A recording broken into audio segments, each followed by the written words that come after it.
네, 안녕하세요. 만나서 반갑습니다. 개천에서 용재단다의 김용재입니다. 자, 오늘도 우리 시청자 여러분의 사연과 함께 시작해보겠습니다. 자, 제목 공매도 금지 찬반 이슈. 소장님의 생각은? 안녕하세요, 소장님. 아이 둘을 가진 40대 아빠 주린입니다. 아이고, 성공하셨네요. 그래도 40대신데 벌써 아기가 둘이면 뭐 저보다 나은 인생이 살고 있지 않나 생각이 듭니다. 주식 계좌를 튼 지는 몇 년 되었는데 소액으로 하다 안 하다 하니 제대로 투자한 적은 사실 없습니다. 그래도 경제 뉴스는 항시 챙겨보는 편인데 요즘 공매도 이슈가 참 많이 나오더군요. 항상 시장이 하락할 때마다 공매도 이슈가 나오는 듯한데 흔히들 지금 국내 시장은 기울어진 운동장이다 이런 비유와 함께 많은 개인 투자자들이 공매도 금지를 요청하고 있습니다. 저 또한 공매도의 순기능과 현재의 문제점은 익히 여러 기사들을 통해 알고는 있습니다. 소장님은 현재 국내 시장에서 공매도가 필요하다 보시는 입장인지요? 현재의 제 파란계좌 상태에 대한 이유를 아무런 조치 없는 형 정부의 무능함 때문이다 이렇게 스스로 핑계를 대고 있는 건지 제 스스로가 헷갈립니다. 소장님의 생각은 어떠하신가요? 라고 질문을 남겨주셨네. 공매도에 관련된 이야기야. 자, 일단은 공매도에 대해서부터 우리가 좀 알아봐야 되는데 말 그대로야. 공매도. 매도인데 앞에 공짜가 무슨 공짜인 줄 알아? 나도 몰라. 내가 알기로는 빌공짜 아닌가? 우리가 허공할 때 있지, 허공을 바라보다 할 때 공. 그 공짜랑 똑같은 공짜를 쓰는 걸로 알고 있어. 근데 이 공매도가 말 그대로 매도인데 없는 매도야. 그 말은 즉슨 뭐냐? 없는 주식을 매도를 한다는 거야. 우리가 일반적으로 주식을 한다 그런다면 매수를 해야지만 우리가 주식에 대한 수량을 갖고 있는 거고 이 주식이 올라가야지만 우리는 팔 수가 있는 시스템이잖아. 근데 이 공매도라는 거는 없는 주식을 가격이 떨어뜨릴 걸 생각하고 가격을 밑에다가 파는 거야. 실질적으로 한다 그런다면 말이 안 되는 거지. 없는 주식을 파는 개념이니까. 없는 주식을 미리 나는 이 가격에서 이 가격까지 떨어질 거라 생각을 하고 갔다가 매도를 쳐서 이 가격이 오게 되게 되면 주식이 팔아서 수익을 보는 구조. 이런 게 이제 공매도의 개념인데, 자, 문제는 뭐냐면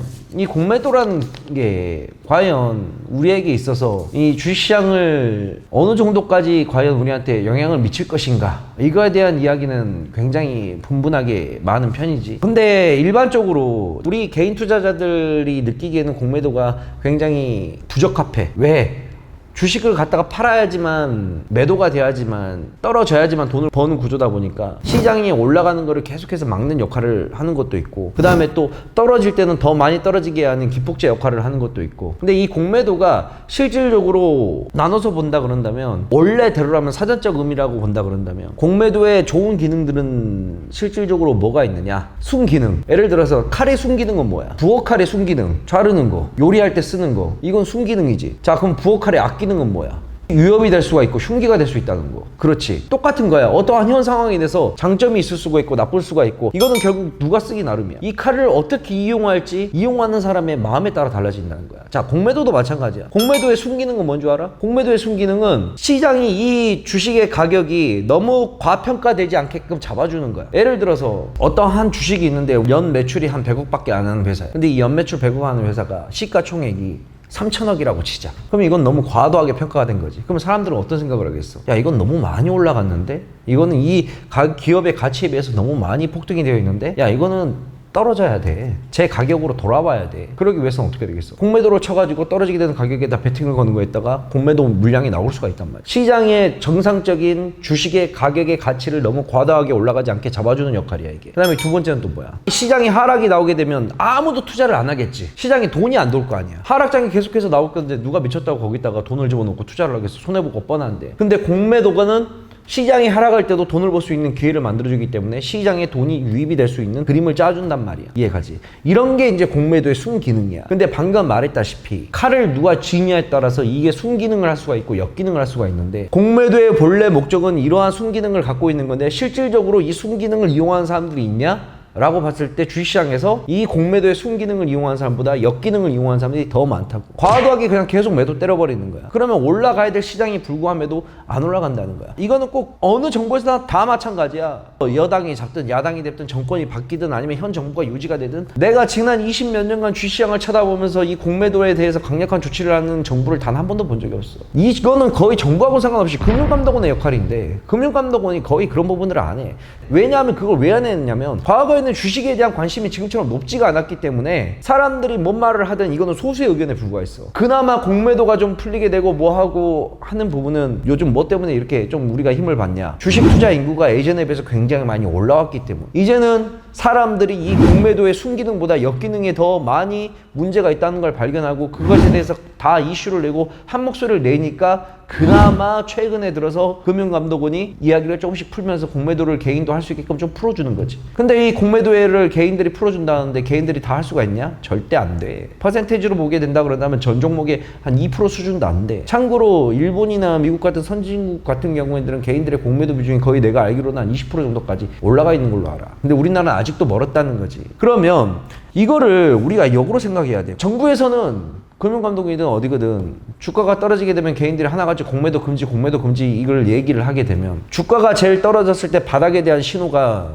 폭락이 났을 때 내가 한 3가지 조치가 나오게 되면 바닥이라 그랬어. 그래서 첫 번째가 뭐야? 정부에서 말하는 한시적. 우리나라 같은 경우는 보통 6개월 공매도 금지가 들어가. 첫 번째. 그 다음에 두 번째 연기금 투입. 세 번째 미국과 한국 원화의 달러 수합. 이 3가지가 보통 나오게 되면 폭락장 끝났을 때 딱 이 3가지 나오게 되면 거의 바닥이야. 08년도 때도 그랬고 서브프라임 때도 그랬고 2019년 코로나 사태 때도 그랬어. 근데 지금 3가지 조치 중에 아무것도 아직 안 나왔지. 근데 봐봐. 이거를 왜 이야기를 하냐면 왜 시장이 하락을 하게 되면 이 시장 안정화 조치 첫 번째로서 제일 먼저 나오는 게 6개월 공매도 금지냐 이거야. 지그들도 안다는 소리지. 지금도 얘네들이 주장하는 건 뭐냐면 야 공매도 금지해봤자 주식시장에 큰 영향 없어 라고 얘기를 해. 뉴스를 보게 되면 다 그 소리야. 개인들이 죽었다 깨어나도 우리 공매도 금지해야 된다, 공매도 금지하자 이야기해도 항상 정부에서 하는 이야기는 공매도가 시장의 하락을 이끄는 요인이 아니다. 아니 그러면서 왜 시장이 자빠지기 시작하게 되면 제일 먼저 이야기하는 게 6개월 한시적 공매도 금지가 왜 나오냐고. 지그들도 문제인 걸 아니까 잡는 거잖아. 공매도는 실질적으로 하냐 안 하냐가 중요한 게 아니야. 정부에서 하는 말도 어느 정도 일리는 있어. 공매도가 시장에 영향을 미치는 영향 그렇게 크게 없을 수도 있어. 근데 왜 공매도 금지를 해야 되냐?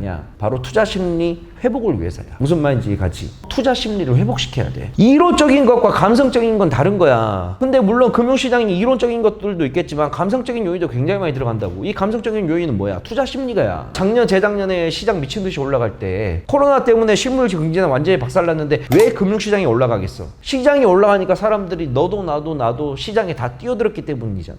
그럼 이 사람들이 시장에 뛰어든 기본적인 이유는 뭐야? 야 실물 경제가 정말 잘 되고 있어서 우리나라가 정말 초강대국이 되고 경제가 발전하고 있어서 우리가 돈을 벌 생각으로 들어왔을까? 아니야. 실물 경제는 작살나는데 내 옆에 놈, 네 옆에 놈 다 주식으로 돈 벌었다는 소리가 들리니까는 투자 심리가 활성화돼서 들어왔단 말이야. 그게 그래서 투자 심리 자체가 굉장히 위험한 거야. 지표 자체로도 투자 심리가 지표로 있을 정도니까. 그러면 공매도 금지는 이러한 투자 심리를 끌어올리는 바탕이 된단 말이야. 주식을 10년간, 20년간 시간이 지나면 지날수록 오래된 사람들은 내가 느끼는 걸 못 느낄까? 느껴. 시장의 바닥은 지표가 여러 가지 있겠지만 연기금 투입, 한미 통화 달러 수합, 그 다음에 공매도 금지, 야, 이 3가지가 어느 정도 시장에 나오면 바닥이구나라는 거를 나도 느끼는데 주식을 오래 한 사람들은 못 느낄까? 당연히 느끼지. 그러면 사람들이 공매도 금지란 말만 나오더라도 6개월 한시적 금지란 말만 나오더라도 잃어버렸던 투자 심리 자체가 들어온단 말이야. 이해가지? 그래서 공매도를 금지시켜야 되는 이유가 실질적으로 이성적인 이런 것보다 떠나서 감성적인 게 굉장히 큰 거야. 투자 심리 자체를 안정화시켜주는 역할을 하다 보니까. 이해가지? 물론 감성적인 건 감성적인 거고 이성적인 것만 놓고 봤을 때도 우리나라의 공매도는 확실하게 순기능을 하는 역할보다 역기능을 하는 게 지금 너무나 세다. 근데 이거를 본격적으로 실시를 못하는 거지. 그럼 이런 부분은 뭔가 공청회를 통하든 뭘 통하든 간에 결정을 해야 되는데 아무런 그림이 없다 보니까 말 그대로 내가 봤을 때는 자유방임주의가 아닌가 싶어. 그냥 시장은 자기 마음대로 흘러가라. 근데 예전에는 우리가 아담 스미스가 말했던 보이지 않는 손, 시장이라는 거는 사람들이 우리가 보이지 않는 손에 의해서 가격이 결정되고 너무 많이 올라가게 되면 떨어지는 거고 너무 많이 떨어지면 또 올라오게 된다. 이런 거에 다 경제 방침을 맞췄는데 이제는 어느 나라에서는 특히 경제 자본주의가 많이 발전된 나라에 있을수록 정부의 개입이 점점 많아질 수밖에 없단 말이야. 지금 정부의 개입 안 일어나? 우리나라만 아는가? 다 하는 거야 정부의 개입은. 그렇기 때문에 금리도 올리고 인플레이션을 잡기 위해서 각국의 모든 나라들이 재정 정책을 펼치는 거 아니야.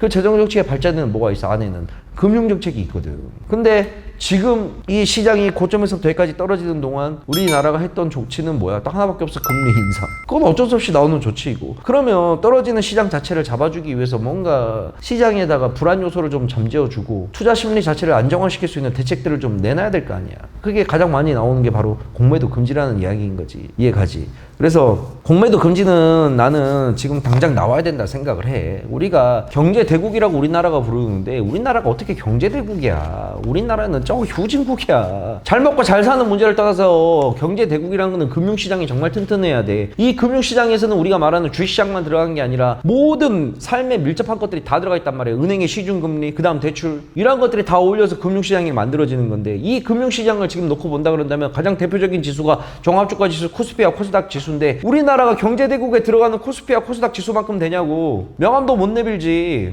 가까운 나라 일본 가서 금융시장 봐봐. 우리나라보다 종합주가 지수가 얼마나 높은지. 물론 우리나라의 특수성, 북한이라는 한반도 국가에서 냉전시대의 유일한 잔재물이 남아있어서 외국인들이 우리나라에 쉽게 들어오지 못한다는 단점이 있긴 하지만 그것 또한 감안한다 하더라도 우리나라의 주가는 너무나 부족하다는 거지. 우리나라는 그래서 금융성지국이 절대 아직 멀었다는 거야. 그러면 지금부터라도 뭔가 경제 대국에 맞는 금융성지국으로 가기 위해서는 공매도에 관련된 것도 제도를 개선을 해야 되고 많이 좀 발전을 해야 될 거 아니야.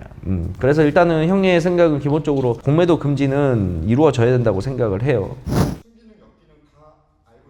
우리나라는 공매도를 할 수가 없잖아.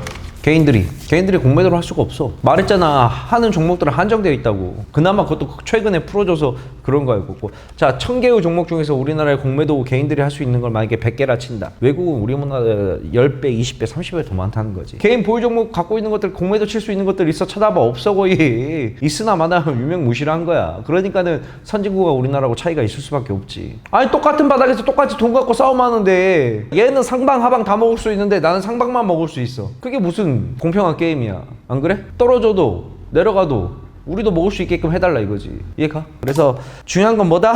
우리가 이렇게 열심히 떠들어봤자 바뀌는 거는 크게 없다. 그럼에도 불구하고 우리는 소리를 계속해서 내야 된다. 나 때는 이루어지지 않는다더라도 내 후세 때 주식에 대한 내 고등학교 때에 비해서 지금 20년 만에 주식시장 인구가 이렇게 많이 늘어나고 경제와 재테크에 대한 관련 상식이 사람들의 수준이 너무 높아졌으니 또 20년이 지나면 어떻게 되겠어? 더 높아지겠지. 그렇게 된다 그러면 우리는 전에 누군가가 계속 안 좋은 점을 이야기를 하고 이슈화를 시키고 계속 해야지만 발전이 있는 거를 알기 때문에 그래서 공매도에 대한 이야기는 이 정도로 좀 마무리를 하면 될 것 같아. 오늘 우리 시청자 여러분의 공매도 관련된 찬반 이슈에 대해서 그냥 잠시 제 생각을 이야기를 한번 해봤습니다.